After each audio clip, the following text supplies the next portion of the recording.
नमस्कार, उज्जैन टीवी की ओर से मैं अनामिका शर्मा आप सभी का स्वागत करती हूं। प्रस्तुत हैं आज के प्रमुख समाचार। स्मार्ट सिटी के कार्यों का लिया जिला कलेक्टर सहित अन्य अधिकारियों ने जायजा। एसिड अटैक का शिकार हुई नर्स ने दम तोड़ दिया।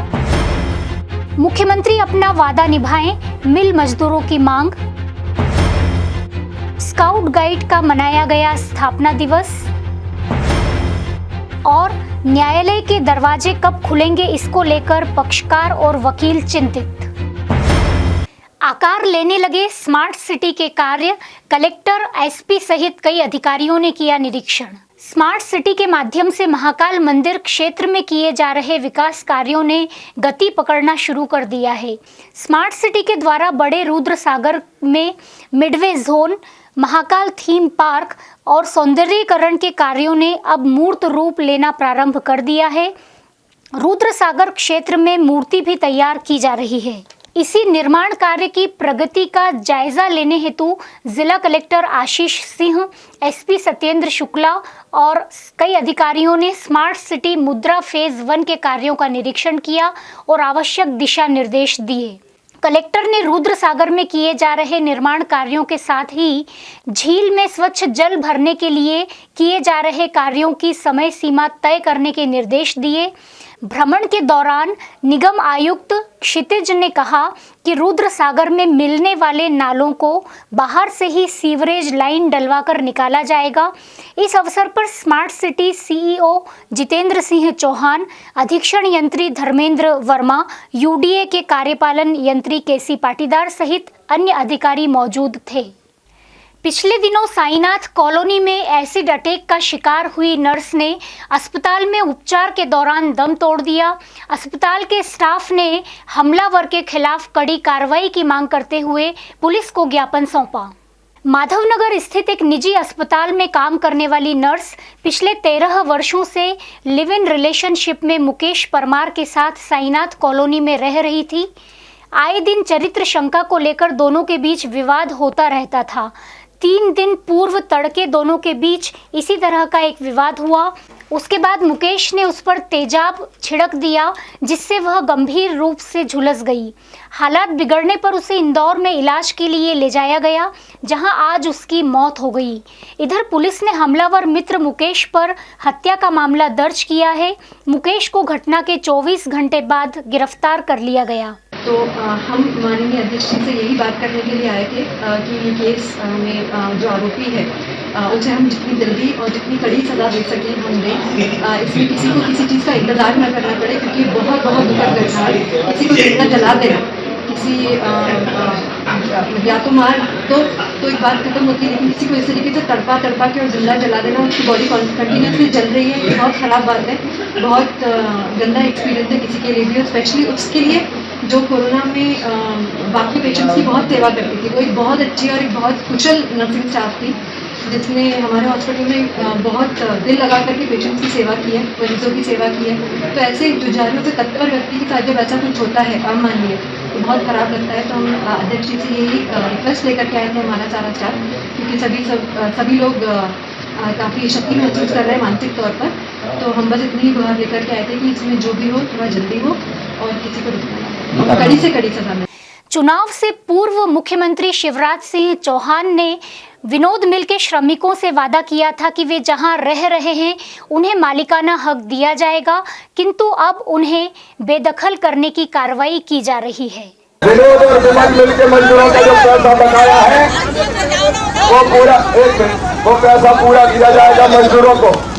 और जो लोग कई वर्षों से मकान बना के यहाँ रह रहे हैं, कई वर्षों से भारतीय जमीन पे, तो मालिक बनाने का काम भारतीय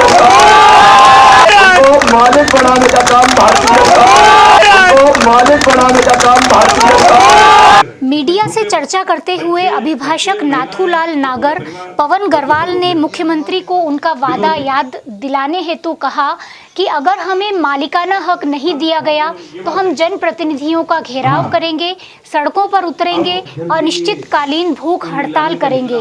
उन्होंने कहा कि बिना नोटिस के सब कार्रवाई की जा रही है जो न्याय सिद्धांत के खिलाफ है। मजदूरों ने कहा कि सरकार द्वारा मकानों की नकदी करके कीमत तय की जाए ताकि हम पैसे देकर जमीन खरीद सके।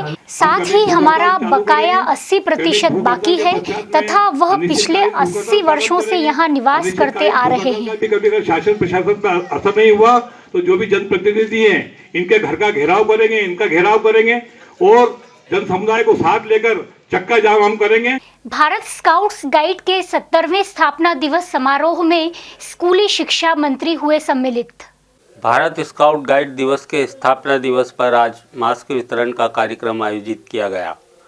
समारोह में मध्य प्रदेश के स्कूली शिक्षा राज्य मंत्री इंदर सिंह परमार ने इस अवसर पर सभी को स्काउट गाइड के स्थापना दिवस की बधाई देते हुए कहा कि कोरोना काल संकट का दौर चल रहा है।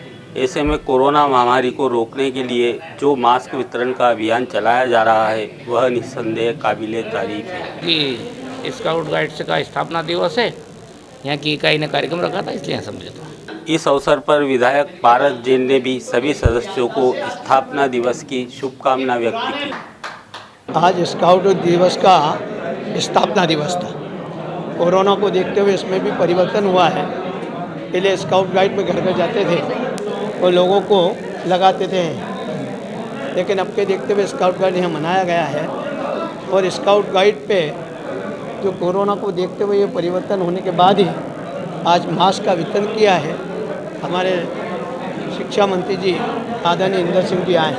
स्काउट गाइड की महिला प्रमुख अनुभूति सिंह ने बताया कि कोरोना महामारी जब से शुरू हुई तब से स्काउट गाइड के सदस्यों के द्वारा लगातार मास्क का वितरण किया जा रहा है। उन्होंने बताया कि 12,000 के लगभग मास्क अभी तक वितरित किए जा चुके हैं और आगे भी मास्क वितरण का कार्यक्रम जारी रहेगा। काल में भी उस समय मार्च में भी करीब 12,000 मास्क बांट चुके हैं हमारे भारत स्काउट गाइड जिला संघ उज्जैन की ओर से। उज्जैन एसटीएफ ने देवास भोपाल रोड स्थित पप्पू के ढाबे पर आईपीएल का सट्टा पकड़ा और 6 को गिरफ्तार किया। पिछले 1 महीने से आईपीएल क्रिकेट मैच की धूम दुबई में चल रही है, परंतु इसके माध्यम से लाखों के वारे न्यारे सट्टा व्यापारी कर रहे हैं। ऐसी ही एक घटना की सूचना अतिरिक्त पुलिस महानिदेशक विपिन माहेश्वरी को मिली तो इसके खिलाफ मुहिम छेड़ने के निर्देश दिए गए। इसी कड़ी में उज्जैन एसटीएफ के एसपी मनीष खत्री के मार्गदर्शन में डीएसपी श्रीमती अर्चना रावत एवं टीआई दीपिका शिंदे ने पप्पू के ढाबे पर दबिश दी। पुलिस ने यहां क्रिकेट सट्टा के लाखों के कारोबार का हिसाब किताब सहित रितेश जैन, प्रशांत जसवानी, सुनील गोयल, इसरार कादरी और ब्रजेश जैन को गिरफ्तार किया है। एसटीएफ इकाई उज्जैन द्वारा ऑनलाइन सट्टे के विरुद्ध एक उल्लेखनीय सफलता हासिल की गई है, जिसमें सोनकच्छ में पप्पू ढाबे में कमरा नंबर 210 में दबिश दी गई, जिसमें 6 जो अपराधी सट्टा खेलते हुए पाए गए और ये सभी नीमच के निवासी हैं। इनके पास से एक जंक्शन बॉक्स मिला है जिसमें 26 लाइन का कनेक्शन है, जिससे एक ही बार में ये 104 मोबाइलों से सट्टे का रेट देके और उस पर बॉल पर बॉल जो है दाव लगाया जाता था। पिछले 8 माह से न्यायालय में केवल जरूरी कार्य हो रहे हैं। सामान्य कामकाज बंद होने की वजह से कई पक्षकार हो रहे हैं न्याय से वंचित। पक्षकारों और अभिभाषकों का मानना है कि जब राजनीतिक रैलियां बदस्तूर जारी हैं तो फिर न्यायालयों को क्यों नहीं खोला जा रहा। कोरोना संकट के कारण न्याय व्यवस्था पूरी तरह ठप पड़ी हुई है। केवल जमानत, सुपुर्दगी और फाइलिंग के अलावा न्यायालय में कोई काम नहीं हो रहा है। केवल ऑनलाइन वीडियो कॉन्फ्रेंसिंग के जरिए ही सुनवाई का कार्य किया जा रहा है और कई बार नेटवर्क समस्या की वजह से न्यायाधीश बात को समझ नहीं पाते हैं और जो बहस सीधे आमने सामने होना चाहिए उसी में न्यायाधीश हकीकत समझ सकते हैं। लेकिन इन तमाम मुद्दों के साथ ही अभिभाषकों को भी न्यायालय नहीं खुलने के कारण कई समस्याओं के साथ आर्थिक संकट का भी सामना करना पड़ रहा है। मंडल अभिभाषक संघ उज्जैन के अध्यक्ष अशोक यादव सहित अन्य वकीलों का तर्क है कि जब देश के तमाम सरकारी कार्यालय खोले जा चुके हैं तो फिर न्यायालय को क्यों बंद रखा जा रहा है।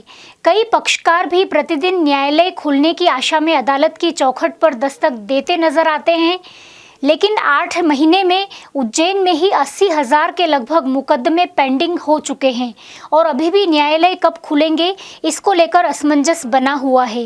देश की सबसे बड़ी अदालत सुप्रीम कोर्ट कह चुकी है जब तक वैक्सीन नहीं आती तब तक न्यायालय खोलना मुश्किल होगा। उच्च न्यायालय तो आप छोड़िए, माननीय सर्वोच्च न्यायालय की बात अभी ये सामने आई है कि वैक्सीन आएगी, उसके पश्चात ही आमने सामने की पैरवी आरंभ होगी।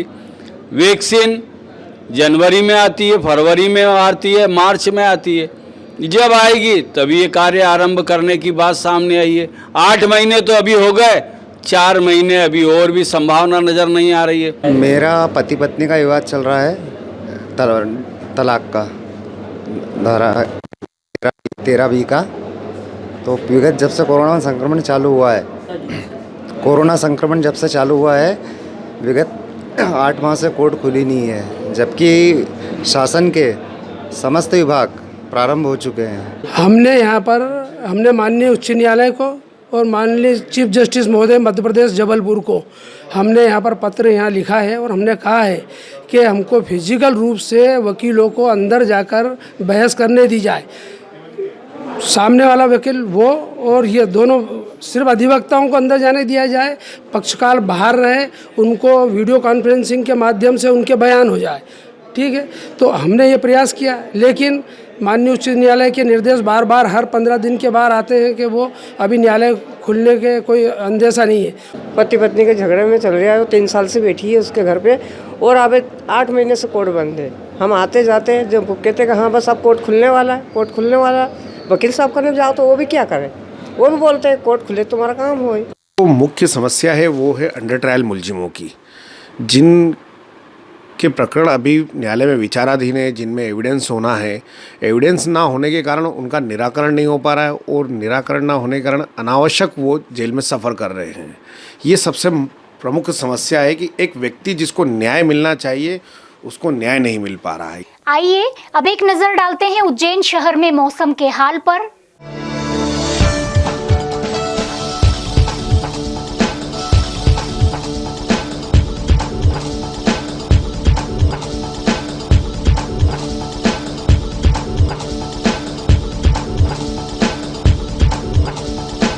अंत में मुख्य समाचार एक बार फिर। स्मार्ट सिटी के कार्यों का लिया जिला कलेक्टर सहित अन्य अधिकारियों ने जायजा। एसिड अटैक का शिकार हुई नर्स ने दम तोड़ दिया। मुख्यमंत्री अपना वादा निभाएं, मिल मजदूरों की मांग। स्काउट गाइड का मनाया गया स्थापना दिवस। और न्यायालय के दरवाजे कब खुलेंगे इसको लेकर पक्षकार और वकील चिंतित। ये थे उज्जैन शहर के प्रमुख समाचार। ताजा समाचारों के लिए देखते रहें उज्जैन टीवी। नमस्कार।